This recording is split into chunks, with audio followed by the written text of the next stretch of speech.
My father told me when I was younger to stop calling it failure and start calling it practice. As you fail and you learn and you get better and you repeat this cycle, what was once not possible becomes possible.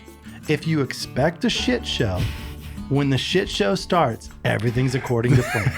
We really should try to get good at failing. All right, so you know that I've been working on this plumbing project for the last 27 years. couple of weeks anyway. Yeah. On and off. It is multifaceted. As you know, we're on a well. The water's terrible. Tons of iron. We have been paying to bring water in since we moved here, which has been less than a year. But it's a pain. And clean water is like not something that I'll ever take for granted again. But Well, a lot of people don't know you have a homestead. yeah. So I mean, and again, we're on our well. It's a shallow well. It's just not great water. And so we have needed badly to do something about it. And we finally did. And we bought like a 5-stage whole home filter with a softener and then a under sink, like reverse osmosis filter. So it's the whole thing, but I chose to install it myself and it has been an adventure. I don't know anything about plumbing. I didn't know anything about plumbing anyway. I kind of know a lot now, but the process has been difficult. We'll just say that. I've at one point flooded my basement briefly. I have burned myself, cut myself, made every mistake possible. Everything that I've done, most of it I've done it at least twice because I've screwed it up the first time. I mean, I keep joking with my wife that like and sometimes it's not a joke, that any mistake that I could possibly have made, I found a way to make it. And it's just got me thinking along the way that like failure is just, it's a part of life and it's inevitable. But for me, you know, this was something that really mattered, was like getting this job completed, restoring water, just period, to our home for my family, just like getting because I was working right at where the water comes into the house. I redid all of our plumbing in addition to installing this stuff. And it was critical, obviously, to like, every time I turn the water off, my family's without water. So I have to like, you know, get the thing done, get it done right and get it back running again. You know, it got me thinking that like the things that improve our lives and that matter the most and oftentimes need to happen the most are a lot of the times the most difficult. Many times when we try difficult things, like we fail at them. And I, as I said, failed about every way that you could imagine. But just thinking about failure and something that we both know a lot about. I don't look down on that though. No. And like nobody wants to fail. But like I said, it's an important part of life. I mean, in failure, it's really where we grow. Mm-hmm. Well, we talked about this before where we look at a child and when they're learning to walk, they take their first steps. Everybody says, good job. And then they fall. We pick them right back up and tell them, what a wonderful thing you just did. Keep going. You can get going. But for some reason, as an adult, when someone fails or falls, you have so many people like, look at you. You shouldn't have done that. How dare you? Oh, he's such an idiot. And we value those opinions. But and because of that, we put this pressure on ourselves to never fall in the first place. Right. Like that it's not okay to fall. Right. And you know that we have a passion kind of for that next generation. Yeah. We talked about this before where people kind of hate on the following generation. You know, you got the boomers, they make fun of the Gen Xers, and then the Gen Xers made fun of the millennials, and now the millennials are making fun of the Gen Z. Oh, they're just lazy pieces of crap. They don't do nothing. I, for one, I'm rooting for them. They're the generation that one day will take over. You know, Gen Z's the Gen Alpha. My kids are the Generation Alpha. Yeah. So are yours. Yeah. Yours. You have one daughter. My solo child at the moment. But I'm rooting for them. And so these are some of the lessons that we've learned as he's been doing his plumbing in the basement. It's a definite correlation to life. It's an important thing to get done. You have to have good drinking water. You can't bathe in the water that you were using. So you were stanky. Well, we can and we did. But I can tell you right now it's that not healthy. It wasn't healthy to drink it and we didn't, but like it definitely like stained our clothes. It like I could like it's kind of gross. I could like smell the irony water when I'd like get out of the shower. and you feel like you're not 100% clean. Mhm. Like now it's totally refreshing. I feel a lot better, but Well, yes, anyway, so but it's important. as we talked, just as you're going through the whole process, you're staying up 24 hours straight to try to get a project done. You're having a flooding, a back section blows out. It's panic, but it correlates to life more than most people know. Number one is, how did you have the confidence, to tackle a project? You're not a plumber. You've never soldered. So I'm definitely not a plumber. That's very clear at this point. But in life, a lot of times we need to take on things we just have no clue how to do. And we need to be okay with stumbling along the way. So first off, I'm no like pro in this area of life. I don't like to fail. When I do things, I like to do them well. And I think what it's led to in my life is sometimes I'm slow to start. I spend a lot of time researching, learning about a thing, and getting ready, and eventually get around to action. And it's something I've realized about myself, something I'm trying to change, that like sometimes it's better to just jump, get in. And I think as a result, I commented to you recently that like it feels like I'm failing more often in life, at this stage of life.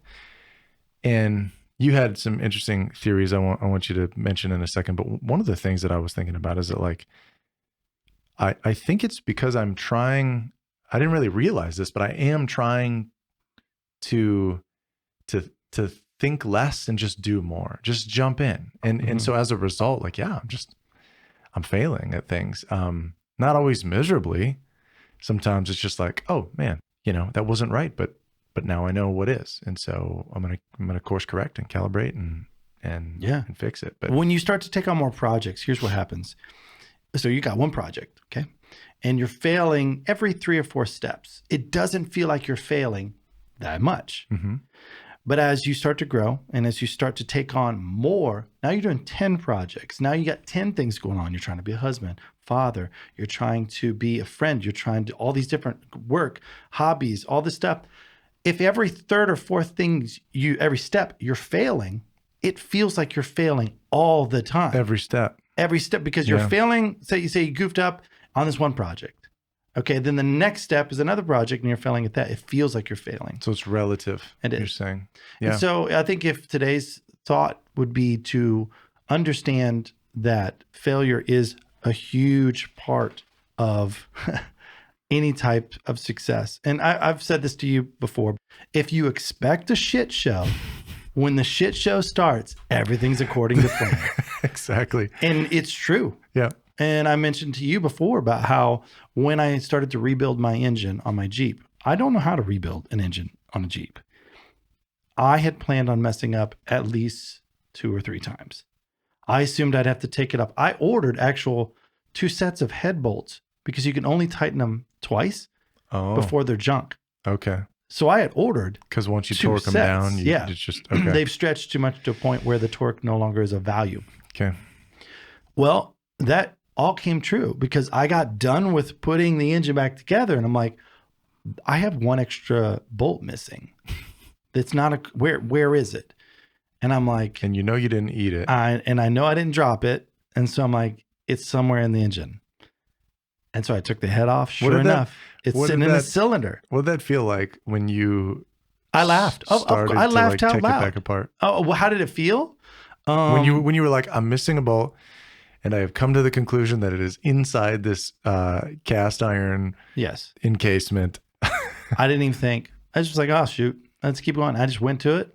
2 hours later, I got it apart. See, you are a better man than I, well, because I struggle out. With that. Hear me out, though. It took me like 4 days to put it back together originally. The second time around, we're talking like 6 hours. I had learned so much in the process, and that goes back to you build confidence through failure. Yeah. The first time putting that engine back together, I put everything on wrong. Yeah. And I want people to walk away, especially the younger people, or really anybody, of understanding it's okay to fail. And as you know, when people are pointing fingers at you and laughing at you and saying, well, here's why you shouldn't have risked something. Here's why you shouldn't have followed your dreams and tried to start a company or tried to start a band or whatever. They're not really looking down on you. They're kind of validating their decision to not take on that goal, to not take on that dream. That's a good point. And we talked about this before. We live in a day and age where emotions are so valuable to people. And if you look at any ancient literature, if you look at the Stoics, if you look at almost all religions, they talk about guiding and guarding your heart. And for some reason, if you turn on any Disney show, if you turn on any kids programming or movie, it's follow your heart. But the truth is, it's like the wind. It's like the waves. It's always ebbing and flowing. And a lot of times at the end of the day, your feelings don't matter because the facts of the matter is like, well, I've got to get this done. I can't be hard on myself and feeling like a failure. And your frustration and anger in most cases does not do you any favors. No. And I have a heart condition, as you know. So a lot of times if I'm feeling overwhelmed, I'm like, all right, I got to shake this off because it's actually bad for my heart. So to be stressed. Yeah. You're aligned exactly with kind of where I was going with this because I was thinking about it and I feel, again, just saying this as someone who still has a lot of work to do in this area, but it never stops. Just to let you know, the work on life. I'm failing at accepting failure is what I'm trying to say. I think that there's this important cycle that happens where if we accept failure and we embrace it and we recognize that it's normal and it's really a healthy process, not like every single time. You don't want to do a task 10 times and fail at it every single time, but then you might have issues. You need to be trying to do better. But I think by accepting it and embracing it, we kind of remove its power from our lives. And you're not afraid of it. You're not afraid to fail. Agreed. It's just like, no, this is like, I'm embracing this as an opportunity to grow. My father told me when I was younger to stop calling it failure and start calling it practice. Yeah. Because it is. It's helpful. Yeah. We've labeled it failure when the reality is it's just practice. It's like getting reps in. And it's like, how many business owners have you talked about who have gone under or bankrupted, 5 companies only to have that 6th company be the mega $1 million company and then become incredibly successful? Because the reason for that actually makes a lot of sense when you think about it. Because if you run 5 companies into the ground, I would have to think, if you're an intelligent person anyway, that you're learning a lot on the way down. Did you know that some actual angel investors or capital firms or whatever they're called, investment firms, they will not actually invest in certain tech companies unless the CEO has failed at least twice. Interesting. Because of that? Like because for the reasons we're saying? Yeah. They want to get it out of the way. Yeah. But a lot of times in business, people are like, well, how many failures you got? Not because they want to see or make fun of you or look down upon you. They just want to know, what have you been through? It's a common interview question. Like, talk about a time that you failed at something and how you reacted. I mean, I collect them, man. Right. Then it's like, all right, well, which example do you want? I failed today. We were supposed to have the podcast at 5:30 and I was napping. Well, we failed in full disclosure. Yeah. This entire podcast is a failure because we sat down and had a similar conversation on camera just last night, right? Just last night. It was last night. We did a whole podcast. And believe it or not, I know we keep saying this, but we are in fact professionals in this space of audio video. I know. And we had a write error. We didn't format our card. We had a write error on our audio and we failed. We didn't have any audio. So we had an hour's worth of video footage with no audio. But case in point, I think it's important to use this as a real life example and case study. I decided in reflecting on last night's conversation that I didn't feel as though my comments were well crafted, and I was a little disappointed about that. So I said, well, we're going to do it again. So I'm gonna come with some notes. I'm gonna come ready. Monologue. On top of that, but if you fail, I'll make fun of you. I actually wrote it in a language I can't read, so that's. But we made sure then to format our card, obviously, which we didn't do last night. We know better. We also decided to build in some backups. We've got our backup audio here now. But these are things that, like, okay, round 2 is Yeah. an opportunity to assess where we went wrong, where the breaking point, the failure point was, and how do we ensure that it doesn't happen again. And now we've built a more robust, system Every time we process. failed, the system, our entire Yeah. podcast system, video system, our post-production system gets better and gets stronger. And Jacob and I have done a lot of high pressure, high stress work where everything from, again, your sister, my wife, who was a performing artist who's open for just about every country music act you can think of, and has played big music festivals, large. I'm so proud of her. Me too. She's just so good. But she's, we've got a big band, we've got a complex setup. We've toured all over the country playing big shows, and there's a lot of pressure when things are not working from like a technical standpoint, or someone's not ready, or how many times, like seriously, how many times have we been like on the way to a show or a venue and some serious issue with the vehicle? We've had stuff fall off the van. We've had brakes lock up. We've had alternators die. And originally you used to get pretty worked up about that. Well, you're right. And part of it is because I think I was embarrassed that some of these things were happening and I had not built in contingency plans. And what I learned over time was that these things are going to happen. And it doesn't even have to be your personal failures. It could be equipment failures. It could be like things will let you down. People will let you down. Processes will let you down. And so you have to have plans in place to mitigate those, especially when it really counts. And so on top of the music stuff, we've done lots of, we went on the road with a group in their tour bus and filmed 4 or 5 music videos in 1 week on the road with these guys in different locations. 6 days, 7 videos. The logistics of that, it's crazy. And one of the ways I think that we got to this point in our skill set, in our planning and all of that, was by learning along the way from our mistakes and learning like what is actually possible and what is not. And what's interesting is as you fail and you learn and you get better and you repeat this cycle, what was once not possible becomes possible because you get really good at knowing what you can rely on and knowing what are the variables that you have to work with. And that's just, well, you can also over prepare. That's life and that's business. And you can over prepare. 100%. Well, I mean, we've done that before where we went to go do a video shoot. Better to be over prepared. Yes, yes, it is. But like this documentary we did on the southern border, we took way too much gear. Sure. Like, yeah. And we used maybe a quarter of it. Now we know going back, it's just like, oh, well, this is what we need. This is all. If we can't do it with this, then it's not necessary. Yeah. As I thought through this, I was thinking that we really should try to get good at failing, doing something over and having to do something over, because it requires resiliency, and it requires that you be willing to have the humility and the mental toughness to pick yourself up, dust yourself off, and say, well, that sure as hell didn't work. What's plan B?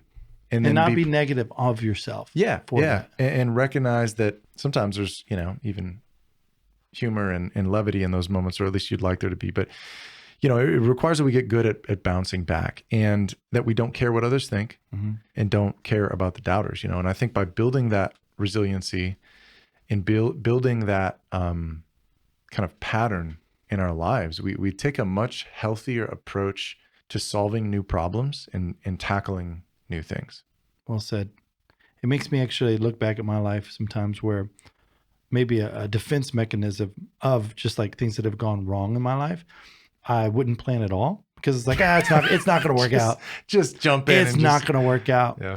I'm going to plan too much and then I'm going to be stressed out. So I'm not going to plan at all.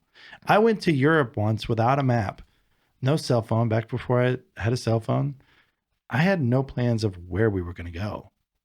And we were just jumping on trains. Like, well, if you don't form a plan, it is hard to fail at that plan too. Well, it's also, you also end up in the wrong city, on the wrong dates, with no money, like there's been times where I've learned from you, like, let's prep some, like before we leave, we kind of need to know the purpose of this entire thing. Let's figure it out. And I feel like I've learned a lot. Let's at least get an address for our destination. No, there's been times you've had almost panic attacks, both you and Irene. Yeah. Irene's similar to you where she likes to plan every scenario, every single thing. I'm more like, let's wing it, make friends. Yeah, It's somewhat worked out for my life, but I'm ready to take it to the next level. We've talked about that though. Like we are complementary in a lot of ways, but hopefully also we have found ways, you and I, to meet in the middle. And I think that we have. I've probably loosened up a little, and I think that you've started to, as you said, recognize the importance sometimes of, of having some template, some plan in place. And I think that that's ideal to be able to have both, perspectives. Well, a lot of people need to be motivated in order to get something done. And we should always be trying to get something done to be motivated. And it's hard to be motivated though if you're afraid of failure. Right. If you're afraid of but if the end goal, obviously the end goal isn't the end all be all. It's really about like enjoying the process of getting through, trying to figure out the next step. That's what we're doing right now with our companies, is trying to like, how do we eat this elephant? How do we, carve this mountain into a city? Like it's tough, but it's one little thing at a time. But it's about just, we don't, like back to what I said, we worry too much about our emotions. We're always trying to be motivated to do something. And it's hard to get up and do something when you're not motivated. But if you can switch your mind and think of it more along the lines of like, be motivated to get the thing done. And I'm more that way too. Like I hate starting every video project I do. I hate it. But when it's done, I'm like, whew, that's great. All right, start another one. And I hate the starting process. Yeah. I get that. I'm that way with a lot of things. Yeah. It's hard to start because again, you think of all the ways you could start wrong. Mm-hmm. But I another comment that I had on this, maybe just my final couple thoughts, but I think that social media and like influencers in a lot of different industries and spaces have done a disservice. Like broad. This is like really high level. Like I'm not saying like I love a good reel that shows like a home renovation, or I love watching people build stuff like in time lapse. I think it's great entertainment, but one of the things I've realized for myself is that it sets this sort of false expectation of like, oh, this person just did an entire renovation, and I watched the whole project get complete in 30 seconds. And obviously you can't expect that, but what it does start to create for you is the expectation that it's going to be easy and everything's going to go right the first time and it's going to go fast. And I think I would say that, if you're like me, I mean, you want to do a project, you want to do a thing, you want to complete something new, you do a little research, you go out on YouTube, you watch somebody do it. And well, you start consuming this content and you just get into this space where it's like, oh, that's easy. Oh yeah, I'll have it. Like this person did it fine. Well, I think in many cases you don't see the 5, 10, 15 times that person worked to complete the thing off camera before they did it and filmed it and talked you through it. Whether that's their own little rehearsal or whether they're a professional and they've done it 150 times in their lifetime. We don't see all the failures of that person. And I think just even taking that a step further, again, back to the entertainment industry that we've talked about, there's a lot of big stars that you see them doing incredible things as a musician, rocking a guitar solo, singing those high notes, whatever. I can tell you, because you know this, we're both musicians. Again, Ali is a musician. Everybody has bad nights. And you have a lot more bad nights early on when you get into music than you do later on. In fact, ideally you get to a point where it's pretty smooth and it's pretty easy and it's pretty good. And I think that it's easy to watch someone who is incredible because they've been doing it a long time at a very professional, high level, and you totally ignore all the missteps and falls that person took, the humiliating fumbles in random, small venues along the way. So like Ed Sheeran, like his first albums and recordings were awful. Yeah, We've seen those before. That's a good example. It's just like, oh. Yep. And then most people would have looked at him like that. He'll never be successful. And now he's most like, people would look at themselves too, Right. and have that same inner dialogue. well, you mentioned with social media, man, like you look at social media, Instagram, TikTok, and you see these perfect lives. Yeah. You see these perfect photos where people are flawless and people start to judge themselves. Well, I don't look that way. But you and I both know that picture might have taken 2 hours worth of work, 20, 30 minutes worth of makeup, setup, relight. I mean, we both know influencers. We know how it goes. It's not real. Mm-hmm. And so a lot of times, even when it comes to projects, you see someone do something perfect. That's why my heart kind of goes out to this younger generation. They're the first generation that has grown up 100% with access to the internet, 100% access to social media. Hopefully not early on in life, but parents are just giving their kids social media too young. Yeah. We as a civilization, and it bothers me, like we act like we're so professional at like just life and like we're, look at us. We have, You and I act that way? Well, no, not us. I'm talking about we don't act professional. We've got, I'm just saying, as a civilization, we've got AI, we've got social media, we got all this stuff. But it's like we just got social media like 15 years ago. No, you're right. And as a civilization, we don't know the effects. Well, we're seeing it now.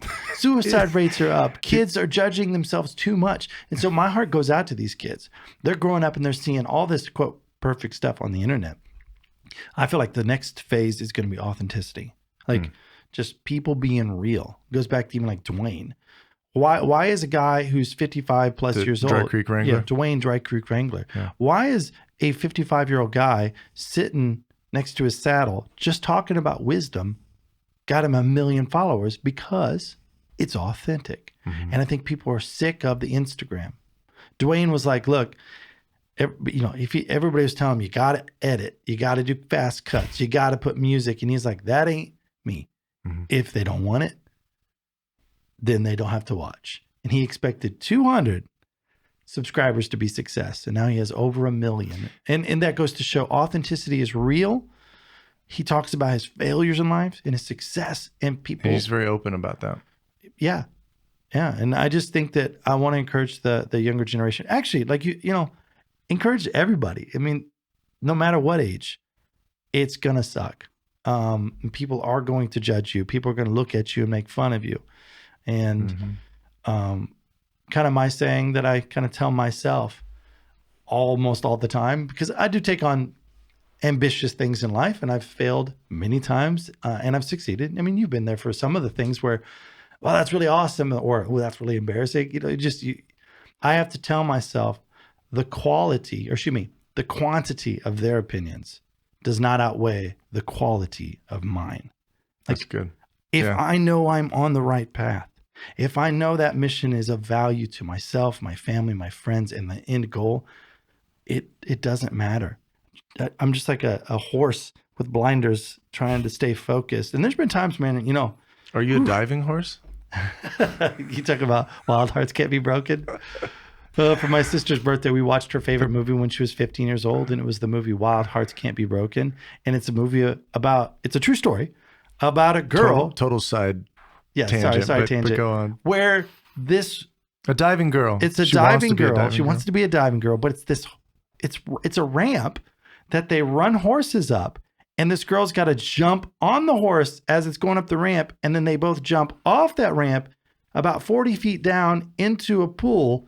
And people watch. A mud pit. A mud pit. And everybody's like, yay. So I was thinking about this, though. Again, she ends up going blind. So, spoiler. Yeah. Not to follow this rabbit trail too far down, but why did she not just ride?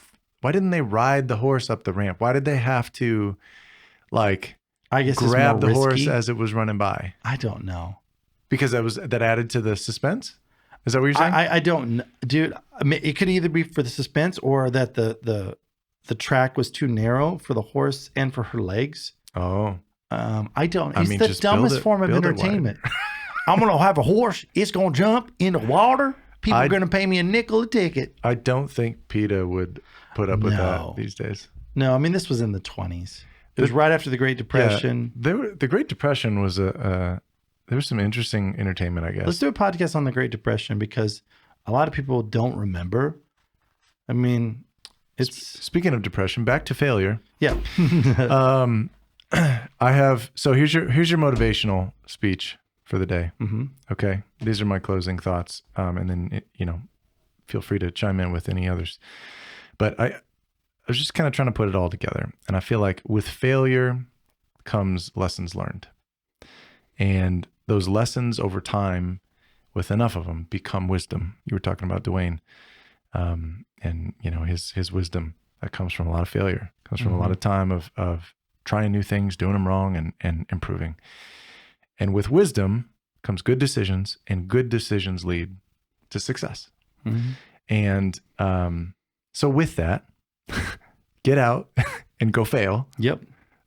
Today and tomorrow and the next day, over and over again, because this cycle of failure leading to lessons learned, those lessons becoming wisdom, wisdom causing good decisions, and good decisions bringing success. Like it builds upon itself, it compounds, and comes full circle. And eventually, if you're not afraid to fail and you even pursue it, you will find that you actually do it less. Mm-hmm. That's my thoughts.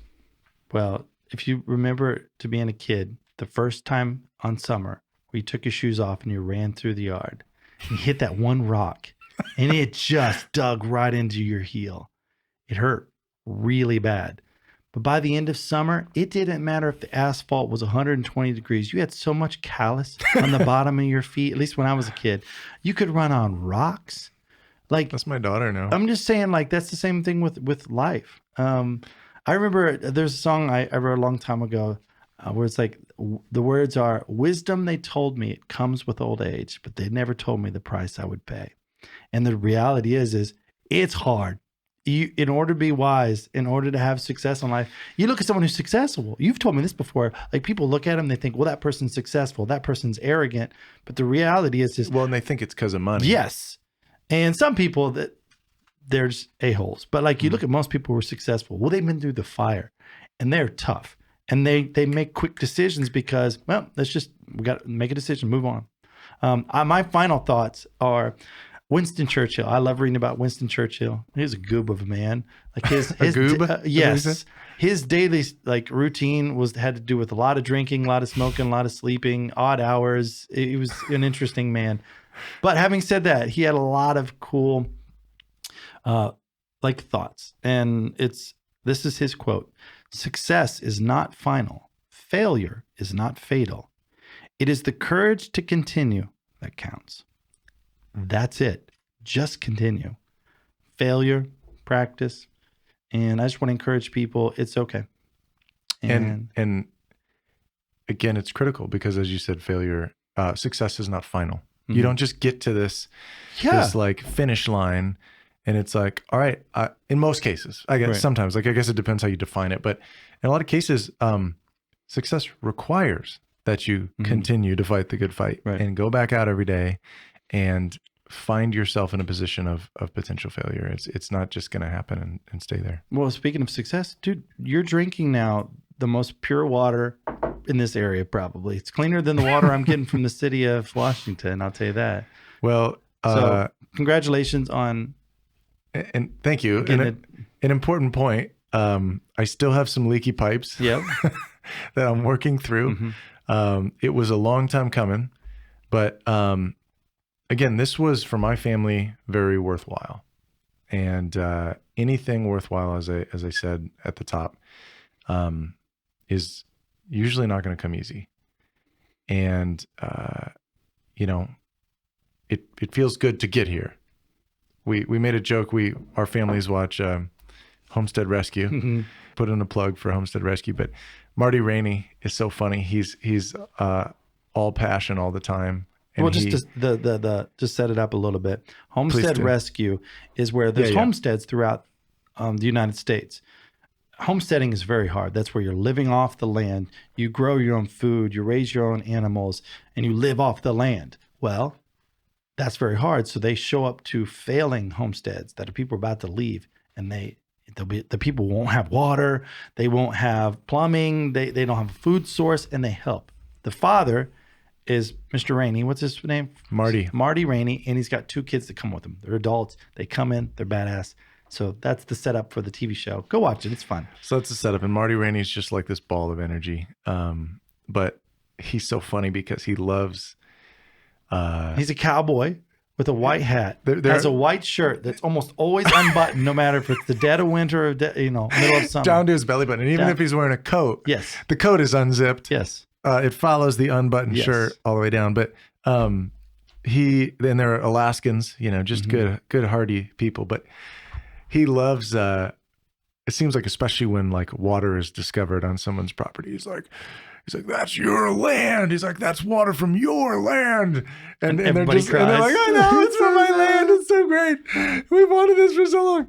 And for whatever reason, it is like this kind of touching moment, but it is really cool. Bro, that's your water from your land. From your land. And I'm proud it's a good feeling. It's a good feeling because we, again, we're on a well. We're literally pulling up our groundwater, able to filter it, make it safe to drink and to use. It's not a simple system. It's 3 phases of purification.